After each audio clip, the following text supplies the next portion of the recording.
Hi everybody, my name is Jens Larsen. We're all looking for new ideas that we can inject into our solos and keep them sounding fresh.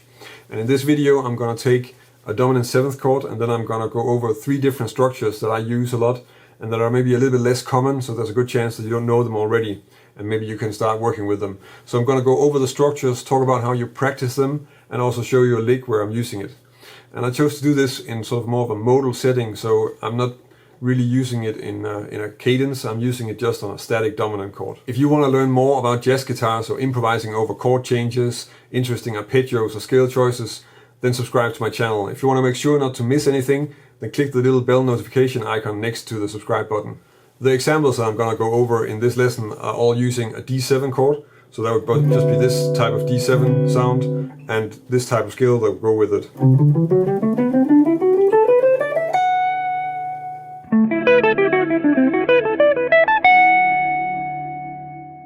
The first example is using a Quintal Arpeggio, which is a stack of fifths. And you probably know this sound already from police songs like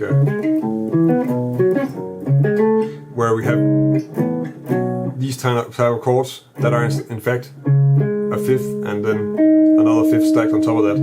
And you can use those in solos as well, of course, as I'm doing in this example. And there are several ways you can check this out. You can of course check it out along the neck, so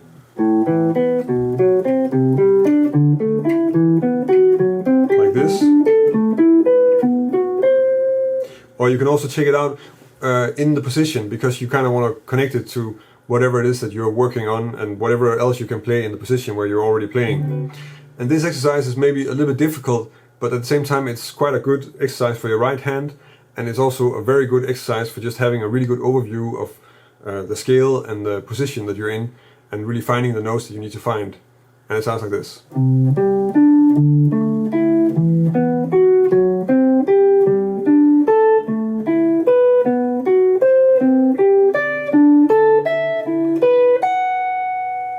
In the line I'm starting with a Quintal Arpeggio from A, so A, E and B. From here I'm running down the scale. And then I'm down on C, and on the C I sort of use the cousin of the Quintal Arpeggio, which is a Quintal Arpeggio. And in this case from C that's C, F sharp and B. And you might also recognize that as sort of the top part of this drop 3, D, 7, 13 voicing. And then from here I'm using the D major or B minor pentatonic scale in a 3-note per string pattern, so, and then the next string, and then I'm ending on the 3rd of D7. The next example is using triad pairs, and there's a good chance that you're already using triad pairs, but mostly when people are using triad pairs, they're using 2 major triads next to each other. Actually, you can really benefit from just checking out some of the other triad pairs that you have available in the scale. The ones that I'm using here is sort of going from the idea of, if we look at our D7, then there's like one note we don't really want to have on the chord, and that's the G. I mean, you can use it, but you don't want to land on it. But if we leave that out, and then take the triad from the note A, so an A minor triad, and then triad from B, then we have a B minor triad, so we have a triad pair of A minor and B minor triads, and that's what I'm using to make this line. So to practice triad pairs, there are several things you can do. It's very useful to do this because you're sort of going up through different inversions of the triads, to do this on a set of strings, and that could be something like this.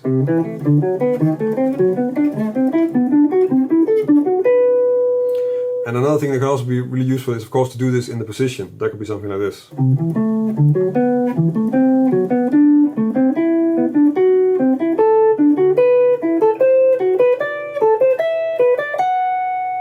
The line starts with the triad pair, so I'm just starting on the A minor triad. And then from the top note in the A minor triad, I just take the closest note in the B minor triad, that's an F sharp, and then I play the inversion from there, so that's the second inversion, B minor. So we have, and this is kind of one of the things that's nice about the triad pairs. You kind of get one sort of very clear sound because the triad is melodically really strong, and then you get another one up here, and you kind of get these shifting colors. That's a nice way to sort of color your melodies.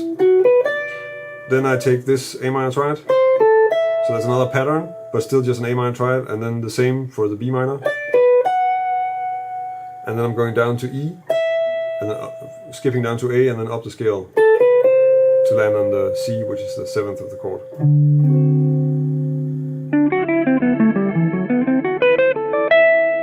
The next example is evolving around the use of sus4 triads. So we're probably used to the sus4 sound that's like this, but the first one is a little bit different because I'm using the diminished sus4 triad. So in the case of this D7, we have an F sharp diminished triad on the 3rd degree of the chord, and the sus4 would then be suspending the 3rd, which is an A, with the 4th, which is a B. So we have this triad.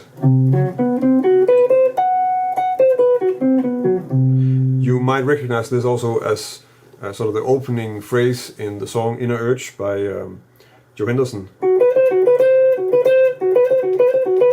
I'm using this one, and I'm using a more standard sus4 triad because I'm also using an A sus4 triad. That could be something like this.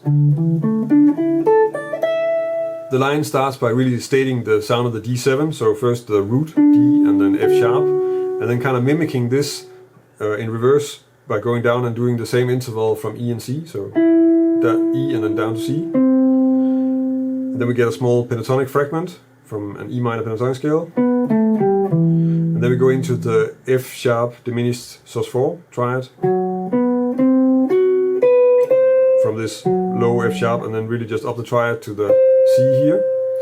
And then we go down and take an A sus4 triad and then end on the 9th of the chord, which is an E. Of course, the material that I went over here can be opened up quite a bit if you start working with the other diatonic Quintal Arpeggios, or maybe branch out into quartal harmony. And you can also check out some other triad pairs than the one that I talked about in this lesson. And if you're interested, because that's also something that I use fairly often, is this idea with pentatonic scales on 3 notes per string. They kind of open up for certain melodies that work really well for more of a modern jazz sound. So that's maybe something I should do a video on. Let me know in the comments if you think I should do a video on that. If you want to learn more about jazz guitar, about improvising with different kinds of arpeggios and scales, or making your own chord melody arrangements, then subscribe to my channel. I publish a new lesson every Thursday, and I've been doing it for quite some time, so there's already a lot of material available on the channel. If you want to help me keep making all these videos, then check out my Patreon page. I'm really grateful for the small community of people that are supporting my videos on Patreon, and they're making it possible for me to continue to make all these videos. And if you're supporting me on Patreon, I can give you something in return for your support. That's about it for this week. Thank you for watching, and until next week.